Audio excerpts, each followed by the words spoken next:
Hi, எல்லாரும் வந்துட்டிங்களா? இன்னைக்கு March 23 கடகடன்னு கரண்ட் அஃபேர்ஸ் பார்த்துடலாமா? என்னதான் வெஸ்ட் ஏஷியாவில் கான்ஃப்ளிக் போயிட்டு இருந்தாலும் இந்தியா அதோட ஆத்ம நிர்பர் ஃப்ரேம்வொர்க் மூலியமாக நமக்கு தேவையான ப்ராடக்ட்ஸை ரொம்ப நல்லாவே மெயின்டைன் பண்ணுறாங்க. So Confederation of Indian Industry, ஓகேவா? ஸோ அவங்க என்ன சொல்லியிருக்காங்கன்னா, இந்தியா இந்த மேரிடைம் ஃப்ரிக்ஷனை ரொம்ப பெட்டராகவே ஹேண்டில் பண்ணுது. என்னதான் ஸ்ட்ரைட் ஆஃப் ஹார்மஸில் ப்ராப்ளம் போயிட்டு இருந்தாலும் இந்தியாவை அது பெருசாக பாதிக்காது அப்படின்னு யார் சொல்லியிருக்காங்க அப்படின்னா, கான்ஃபெடரேஷன் ஆஃப் இந்தியன் இண்டஸ்ட்ரியோட டைரக்டர் சொல்லியிருக்காரு. அவரோட பேர் என்ன? டைரக்டர் ஜெனரலோட பேர் சந்திரஜித் பானர்ஜி. அவர் சொல்லியிருக்காரு, ஓகே நமக்கு சப்ளை செயின் கொஞ்சம் பெட்டராக ப்ரிவென்டடாக தான் இருக்குது. என்னதான் இப்போதைக்கு இருக்க லாஜிஸ்டிக் காஸ்ட் 12 to 15% இன்க்ரீஸ் ஆனாலும் யூரோப்பியன் சைட் இந்தியாவால் மெயின்டைன் பண்ண முடியும் அப்படின்னு சொல்லியிருக்காரு. அதுக்கப்புறம் கவர்மெண்ட் ஸ்கீம்ஸ் பார்த்துருவோமா? யூனியன் ஃபினான்ஸ் மினிஸ்டர், ஓகேவா? ஸோ நிர்மலா சீதாராமன் ஒன்று லான்ச் பண்ணியிருக்காங்க. ஸோ அதோட பேர் என்னன்னா ப்ராராம் 2026. ஸோ இது எதுக்கு அப்படின்னா ஒரு மேசிவான ஐடி அவேர்னஸ் கேம்பெயின், ஓகே? அதாவது நிறையா டிஜிட்டல் அவேர்னஸ் இல்லாத பீப்புளை டிஜிட்டல் யூசேஜ்குள்ளே கொண்டு வர கேம்பெயின். ஸோ இது எங்கெல்லாம் நடக்க போகுது அப்படின்னா Tier 2, Tier 3 ரூரல் பெல்ட்ஸில் நடக்க போகுது. சரி, இது எதெல்லாம் ஃபோக்கஸ் பண்ணுது அப்படின்னா டிஜிட்டல் லிட்ரஸியை ஃபோக்கஸ் பண்ணுது. எதில் அப்படின்னா இந்தியன் ஸ்டாக்ஸ். ஸோ இதில் யார் யாரெல்லாம் வருவாங்கன்னா Aadhaar, UPI, digital locker, cyber security, இவங்களெல்லாம் பற்றி அவேர்னஸ் கொடுக்க போகிறாங்க. ஸோ இதோட அப்ஜெக்டிவ்னு ஒன்று இருக்கும் இல்லையா? ஏதாவது என்ன அப்படின்னா குறைஞ்சது ஒரு 10 மில்லியன் நியூ யூசர்ஸையாவது டிஜிட்டல் எக்கனாமிக்குள்ளே இந்த வருஷத்தில் உள்ளே கொண்டு வரணும் அப்படின்றது தான் இதோட அப்ஜெக்டிவ். அடுத்து பார்த்துலாமா? Ministry of health and family welfare என்ன பண்ணியிருக்காங்கன்னா, ஆல்ரெடி இருந்த டென்டல் கவுன்சில் ஆஃப் இந்தியாவை உன்ட்டு நிறையா கிளியராக இல்லை, நீ இன்னும் கொஞ்சம் டிரான்ஸ்பரண்ட்டாக இருக்கணும்னு சொல்லிட்டு அவனை ஒரு புது ஆளால் ரீப்ளேஸ் பண்ணியிருக்காங்க. அவங்க யார் அப்படின்னா நேஷ்னல் டென்டல் கமிஷன். ஸோ இந்த நேஷ்னல் டென்டல் கமிஷன் இதுக்கு முன்னாடி இருந்த டென்டல் கவுன்சில் ஆஃப் இந்தியாவை ரீப்ளேஸ் பண்ணுது. இது யார் சொல்லியிருக்காங்கன்னா Ministry of health and family Welfare சொல்லியிருக்காங்க.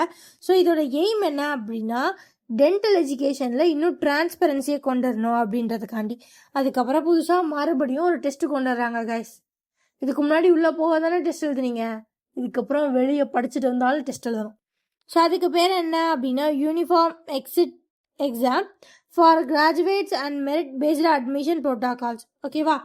ஸோ இதுக்கப்புறம் டென்டிஸ்ட் படிச்சுட்டு வந்தாலும் மறுபடியும் பரிட்சை எழுதி பாஸ் ஆனாலும் தான் டென்டிஸ்ட், ஓகே. ஸோ அதுக்கப்புறம் மினிஸ்ட்ரி ஆஃப் காமர்ஸ் மறுபடியும் ஒரு ஸ்கீம் ரிலீஸ் பண்ணியிருக்காங்க. அவங்களோட பேரே நல்லா இருக்குல்ல, ரிலீஃப் ஸ்கீம். ஸோ இந்த ரிலீஃப்னா என்ன அப்படின்னா resilience and logistic intervention for export facilitation தான் இந்த ரிலீஃப். ஸோ இதுக்கு எவ்வளோ கோடி ஒதுக்கீடு பண்ணியிருக்காங்க அப்படின்னா 497 crores. எதுக்குப்பா அப்படின்னா இப்போது எக்ஸ்போர்ட் எல்லாம் பயங்கர காஸ்ட்லியாக போயிட்டுருக்கு, ஏன்னா நிறையா பஞ்சாயத்து போயிட்டுருக்குல்ல. ஸோ அதனால என்னாச்சு அப்படின்னா எக்ஸ்போர்ட்டோட இன்சூரன்ஸ் ப்ரீமியம்ஸும் பயங்கரமாக அதிகமாகிடுச்சு. ஸோ இதுக்கு இந்த ஸ்கீம் என்ன பண்ணுவோம் அப்படின்னா ஓரளவுக்கு சப்சிடிஸ் கொடுக்கும். ஸோ இவங்க என்ன மாதிரி இதுக்கு ஆஃபர் பண்ணுறாங்க அப்படின்னா MCGS அண்ட் MSME. ஸோ இந்த ஸ்கீம் 60% ஆஃப் கேரண்டி கவர் கொடுக்குது. எதில்? லோன்ஸ் அப் டு 100 crores வரைக்கும் தருதுக்கு, ஓகேவா?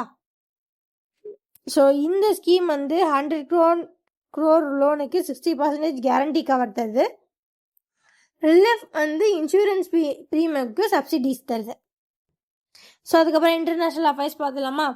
இந்தியாவும் இந்தோனேஷியாவும் சேர்ந்து இந்தோனேஷியாவில் யோககர்ட்டாவில் இருக்க ஒரு பழைய டெம்பிளை ரீஸ்டோர் பண்ண போகிறாங்க. ஸோ இதுக்கு யார் ஒரு டெக்னிக்கல் ரீஸ்டோரேஷன் டீமாக ஆக்ட் பண்ண போகிறாங்கன்னா ஆர்கியாலஜிக்கல் சர்வே ஆஃப் இந்தியா தான் ஆக்ட் பண்ண போகுது. ஸோ இதில் என்ன பாலிசி யூஸ் பண்ணுறாங்கன்னா India's Act East policy use பண்ணுறாங்க. ஸோ இதில் எந்த கோயிலை ரீஸ்டோர் பண்ண போகிறாங்க அப்படின்னா பிரபன்னன் டெம்பிள். ஸோ இந்த டெம்பிளை எப்போ கட்டினாங்க அப்படின்னா 9th century, ஓகேவா? 9th centuryயில் இருக்க ஒரு ஹிந்து டெம்பிள் இது. அப்போ கட்டப்பட்ட டெம்பிளை இப்போ ரீஸ்டோர் பண்ணுறாங்க. அதுக்கு யாரும் கை கொடுத்துருக்காங்கன்னா இந்தியாவும் இந்தோனேஷியாவும். இதில் இந்தியா சைட்லேருந்து யார் பயங்கரமான சப்போர்ட்டை கொடுக்க போகிறாங்கன்னா ஆர்கியாலஜிக்கல் சர்வே ஆஃப் இந்தியா. இப்படி ஏதாவது கொடுக்கணும்னா அதுக்கு ஏதாவது ஒரு பாலிசி யூஸ் பண்ணல. ஸோ அந்த பாலிசி தான் யார் அப்படின்னா ஆக்ட் ஈஸ்ட் பாலிசி, ரைட்? அடுத்து இந்தியாவும் இட்டாலியும் பேசுகிறாங்க, ஓகேவா? ஸோ இது எத்தனாவது அப்படின்னா 9th. India Italy foreign office consultation 9th இது வந்து நடந்திருக்கு. ஸோ இது எங்கே நடந்துச்சு அப்படின்னா வழக்கம் போல நியூ டெல்லியில் தான் நடந்திருக்கு. ஸோ இதில் எதப்பா நீங்கள் ஃபோக்கஸ் பண்ணீங்க அப்படி கேட்டிங்க அப்படின்னா India, middle east, Europe economic காரிடாரை தான் ஃபோக்கஸ் பண்ணியிருக்காங்க. அப்புறம் க்ரீன் ஹைட்ரஜன் வந்து ஃபோக்கஸ் பண்ணியிருக்காங்க. ஸோ இப்போ வந்து இது ரெண்டுலேயும் எல்லாத்தையும் ஃபோக்கஸ் பண்ணுறீங்க. என்னதான் முடிவு பண்ணீங்கன்னா 2 நேஷனும் ஓகேப்பா, ஒரு விஷயம் தான் நாங்கள் அக்ரி பண்ணிக்கிறோம். என்ன அப்படின்னா mobility of skilled Indian professional workers to Italy. இந்தியாவில் இருக்க அறிவு மிகுந்த ப்ரொஃபஷனல்ஸை இட்டாலிக்கு நாங்கள் தரோம் அப்படின்னு இந்தியா ஒத்துட்டு இருந்திருக்கு. அப்புறம் என்பிஏனா என்ன? National biodiversity authority. இவங்க என்ன சொல்லியிருக்காங்க அப்படின்னா நாங்கள் ஒரு கமிட்டியே ஃபார்ம் பண்ணுறோம்ப்பா. யாருக்கு அப்படின்னா ஒரு ஸ்பீசிஸ் இருக்கான், இவன் பேர் லெட்டனா கேமரா. இவன் ஒரு செடி தான். ஆனால் இவன் இந்தியாவுக்கு எவ்வளோ லாஸஸ் கொடுத்துருக்கான் தெரியுமா? ஒரு வருஷத்துக்கு 127 பில்லியன் ஆனுவல் லாஸ் வந்து இந்த ஒரு செடி வந்து காசு பண்ணுது. ஏன் அப்படின்னா இவன் வந்து ஒரு சின்ன செடியாக இருந்தாலும் சும்மா செம்ம வேகமாக வளரும். ஒரு பெரிய ஏரியா வந்து ரொம்ப ஷார்ட் டேஸில் வந்து இன்வெசிவாக குரோத் ஆகிறதுனால இந்த செடியால் ஏற்பட்டக்கூடிய லாஸை நம்ம தவிர்த்தே ஆகணுண்டானே இந்தியா ஒரு எக்ஸ்பர்ட் கமிட்டியே ஃபார்ம் பண்ணியிருக்கு. நீ செடியாக இருந்துட்டு போ, யாராக இருந்துட்டு போ, ஒன்று எதிர்க்க நாங்கள் கமிட்டி ஃபார்ம் பண்ணணும்னு இந்தியாவில் இறங்கியிருக்கு. ஸோ இதில் வந்து எதை நாங்கள் ப்ரொடெக்ட் பண்ண போகிறோம்னா எங்கள் எக்கோசிஸ்டம் தான்ப்பா முக்கியம். அது எங்களுக்கு லாஸே ஏற்படுத்தினதில்ல. வந்து கொஞ்ச நாளாக 127 பில்லியன். அதனால இந்த மாதிரி ஒரு கமிட்டியை வந்து ஃபார்ம் பண்ணியிருக்காங்க. அடுத்து பேங்கிங் அண்ட் ஃபினான்ஸ் பார்த்துலாமா? பிஓபி பேங்க் ஆஃப் பரோடா என்ன பண்ணியிருக்காங்கன்னா யூபிஐ லிங்க்டு கிரெடிட் லைனை வந்து க்ரியேட் பண்ணியிருக்காங்க. யாருக்கு அப்படின்னா உமன் செல்ஃப் ஹெல்ப் குரூப்ஸ்க்கு. ஸோ இது எதுக்கு அப்படின்னா இன்ஸ்டண்ட்டாக டிஜிட்டல் கிரெடிட், அதாவது சின்ன சின்ன டிஜிட்டல் லோன்ஸ் யாருக்கு அப்படின்னா மைக்ரோ என்டர்பிரைசஸ்க்கு கொடுக்கறதுக்காண்டி பேங்க் ஆஃப் பரோடா இதை கொண்டு வந்திருக்கு. அதுக்கப்புறம் ஆர்பிஐ நம்ம ஹெச்எஸ்பிசிக்கு ஒரு பல்கான பெனால்ட்டி போட்டாங்க. எவ்வளோ அப்படின்னா 31.80 lakh பெனாலிட்டி. எதுக்கு அப்படின்னா நான் compliances with the deposit account maintenance norms. So ஒவ்வொரு டெபாசிட் அக்கௌண்ட்டையும் நீங்கள் இப்படி தான் மெயின்டைன் பண்ணணும், ஒரு சில நார்ம்ஸ் ரூல்ஸ் இருக்கும். அதை மதிக்கலை அப்படின்றதுக்கு பேர் தான் நான் கம்ப்ளைன்சஸ். அதனால உனக்கு ஃபைனுப்பா 31.80 லட்சத்தை கட்டிட்டு போயிட்டே இருன்னு சொல்லிட்டாங்க. ஸோ அதுக்கப்புறம் யூஎஸ் டாலர்ஸ் இந்தியா. ஸோ இந்தியாவில் வந்து 93.94 rupees தான் யூஎஸில் ஒரு டாலர். ரைட். அடுத்த சயின்ஸ் அண்ட் டெக்னாலஜி பார்த்தலாமா? NIOT national institute of ocean technology என்ன பண்ணியிருக்காங்க அப்படின்னா சக்ஸஸ்ஃபுல்லாக ஒரு விஷயத்தை டெஸ்ட் பண்ணி முடிச்சிட்டாங்க. அது என்ன அப்படின்னா ஃப்ளோட்டிங் லைடார் புவாய். ஸோ இது என்ன அப்படின்னா இன்டிஜீனியஸ். இதை வந்து எக்ஸ்ட்ரா வந்து ஒருத்தவங்க போய் அதோ இதை பண்ண அதை பண்ணலாம் பண்ண தேவையில்ல, அதுவே பண்ணும். ஸோ இது என்ன பண்ணும் அப்படின்னா 300 meters அபோவில் கூட விண்டு ஸ்பீடை வந்து இது வந்து கேப்சர் பண்ணும். ஸோ அது எல்லாத்துக்கு முன்னாடி இந்த லைடார்னா என்ன அப்படின்னு பார்த்தீங்கன்னா light detection and ranging technology. இந்த டெக்னாலஜி என்ன பண்ணும் அப்படின்னா ஆஃப் ஷோர் விண்டோட ஸ்பீட்ஸை வந்து வேரியஸ் ஹைட்ஸில் வந்து எவ்வளோ இருக்கும் அப்படின்னு கண்டுபிடிக்கும். ஸோ இது வந்து மோஸ்ட்லி எதுக்கு அப்படின்னா ஆஃப் ஷோர் விண்ட் எனர்ஜிக்கு இது வந்து ஒரு ரோட் மேப்பாக அமையும். ஸோ அதுக்கப்புறம் சைக்ளோன்ஸோட இன்டென்சிட்டி எவ்வளோ அப்படின்றது இதை வச்சு நம்ம வந்து ஃபோர்காஸ்ட் பண்ணிக்கலாம். ஓகேவா? ஸோ இதை வந்து சக்ஸஸ்ஃபுல்லாக National institute of ocean Technology வந்து டெஸ்ட் பண்ணி முடிச்சிட்டாங்க. அடுத்தது போயிடலாமா? DOT டிபார்ட்மெண்ட் ஆஃப் டெலிகம்யூனிகேஷன் என்ன பண்ணியிருக்காங்க அப்படின்னா ஒரு ஹேக்கத்தான் வந்து லான்ச் பண்ணியிருக்காங்க. எதுக்கு அப்படின்னா ஃபாஸ்டாக் 5Gக்கு. ஸோ இதோட என்னென்ன கேசஸில் இதோட யூசஸ்லாம் இருக்குன்னா ரோபோட்டிக் சர்ஜரி அண்ட் ப்ரெசிஷன் அக்ரிகல்ச்சரில் வந்து இவங்க வந்து இதை வந்து ஃபோக்கஸ் பண்ணுறாங்க. அவார்ட்ஸ் பார்த்தலாமா?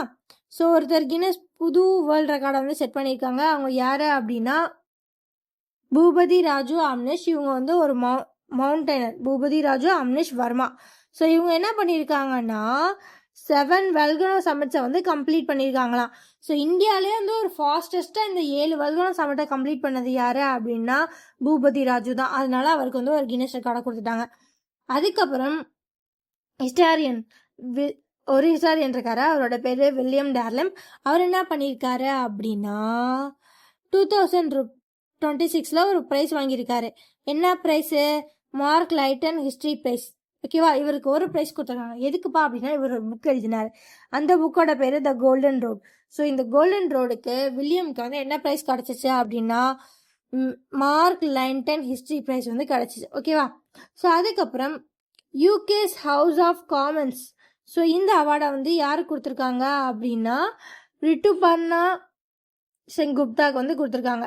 ஸோ இவங்க யார் அப்படின்னா இவங்க ஒரு ஆக்ட்ரஸ். சரி, இவங்க எதுக்கு கொடுத்தாங்க இவங்களுக்கு இந்த அவார்டா அப்படின்னா அவங்களோட சோசியல் ஒர்க்குக்காண்டி கொடுத்துருக்காங்க. ஸோ இது ஒரு உமன் எம்பவர்மெண்ட் அவார்டு. ஓகேவா? ஓகே. ஸோ அதுக்கப்புறம் கைலாஷ் சத்யார்த்தி, ஓகேவா. ஸோ இவங்க என்ன பண்ணியிருக்காங்க அப்படின்னா ஒரு ஃபேமஸான அவங்களோட ஒரு புக்கை வந்து ரிலீஸ் பண்ணியிருக்காங்க. அந்த புக்கோட பேர் என்ன அப்படின்னா Karuna, The Power of Compassion. So இதுதான் அவங்களோட புக், ஓகேவா. சரி, இந்த புக்கை நான் எப்படி ஞாபகம் வச்சுக்குவேன்னா கைலாஷ் வந்து என்ன எதிர்பார்க்கலாம், நம்ம கருணையை தான் எதிர்பார்க்கலாம், கருணா அப்படிதான் நான் ஞாபகம் வச்சுருக்கேன், ஓகேவா. அதுக்கப்புறம் இம்பார்ட்டன்ட் டேஸ் பார்த்துடலாமா. இன்னைக்கு ஷஹீத் திவாஸ். ஸோ இந்த டே எதுக்கு கான்ட்ரிபியூட் பண்ணுறதுக்காண்டி யாரை ட்ரிபியூட் பண்ணுறதுக்காண்டி அப்படின்னா பகத்சிங், சுக்தேவ் அண்ட் ராஜ்குரு இவங்க 3 பேரையும் ட்ரிபியூட் பே பண்ணுறதுக்காண்டி இந்த டே வந்து ஷஹீத் திவாஸ் மார்ச் 23 வந்து செலிப்ரேட் பண்ணுறாங்க. அதுக்கப்புறம் மார்ச் 20 வந்து வேர்ல்டு ஸ்பேரோ டே. இதுக்கும் ஒரு தீம் இருக்குது. என்ன தீம் அப்படின்னா ஐ லவ் ஸ்பேரோஸ் அப்படின்றது தான் அதோட தீம். ஸோ இவங்க என்ன பண்ணுறாங்கன்னா அர்பன் பேர்ட்ஸை வந்து எப்படியாவது பாதுகாக்கணும் அப்படின்றதுக்காண்டி இதெல்லாம் பண்ணிட்டு இருக்காங்க, ஓகேவா. ஸோ அதுக்கப்புறம் தெலுங்கானாவோட ஃபினான்ஸ் மினிஸ்டர் மல்லுபட்டி விக்ரமர்கா. ஸோ அவர் வந்து அவங்களோட பட்ஜெட்டை வந்து சப்மிட் பண்ணியிருக்காங்க. அவங்க எவ்வளோ 3.24 lakh crores தான் அவங்களோட பட்ஜெட். ஸோ அவங்க இதில் ப்ரையாரிட்டைஸ் பண்ண போகிறாங்க அப்படின்னா இந்திரமா இந்துலு. ஸோ இந்திரமா இந்துல வந்து ஹவுசிங் அந்த மாதிரியும் இருக்கும். ஸோ அதில் வரவங்களுக்கு லைஃப் இன்சூரன்ஸும் ப்ரொவைட் பண்ணாங்க. அதுக்கப்புறம் முஷி ரிவர் ஃப்ரண்ட் டெவலப்மெண்ட், இது 2 தான் அவங்க வந்து ப்ரையாரிட்டைஸ் பண்ணுறாங்க. அவ்வளோதான் guys. CII, Confederation of Indian Industry, இது எங்கே இருக்குது, இதோட ஹெட் குவார்ட்டர்ஸ் எங்கே இருக்குது அப்படின்னா நியூ டெல்லியில் இருக்குது. ஸோ இதை எப்போ ஃபவுண்ட் பண்ணாங்கன்னா 1895 ஃபவுண்ட் பண்ணிட்டாங்க. அதுக்கப்புறம் பிரபமனன் டெம்பிள். ஸோ இது வந்து இந்தோனேஷியாவில் இருக்குது. இது ஒரு யுனெஸ்கோ சைட், ஓகேவா. ஸோ இதை வந்து இந்தியா வந்து ரீஸ்டோர் பண்ணி கொடுக்க போகுது. இது எங்கே இருக்குது அப்படின்னா யோக்யாட்டாவில். ஸோ அதுக்கப்புறம் ஸ்ட்ரெய்ட் ஆஃப் ஹோர்மஸ். ஸோ இது என்ன அப்படின்னா இது ஒரு சீரீஸியன் முக்கியமான ஆயில் டிரான்ஸ்போர்ட் ஏரியா. ஸோ இது எங்கே இருக்குது, எதை லிங்க் பண்ணுதுன்னா பெர்ஷியன் கல்ஃபையும் கல்ஃப் ஆஃப் ஓமனையும் வந்து இது லிங்க் பண்ணுது. அதுக்கப்புறம் லெட்டனா கமரா, இது வந்து ஒரு இன்வேசிவ் சப்பு, ஓகேவா. இந்தியன் ஃபாரஸ்ட்டை பயங்கரமாக அஃபெக்ட் பண்ணிகிட்டு இருக்க ஒரு செடி. இவனால தான் இந்தியாவுக்கு 127 பில்லியன் ஆனுவலாக செயல்பட்டு இருக்கு. அவ்வளோதாங்க இன்னைக்கு கரண்ட் அஃபேர்ஸ். இது மாதிரி நிறையா வீடியோஸ் கடகடன்னு நிறையா பார்க்கணுன்னா நம்ம சேனலை சப்ஸ்கிரைப் பண்ணுங்கள். டெய்லி வீடியோஸ் வந்துட்டே இருக்கும். பாய்.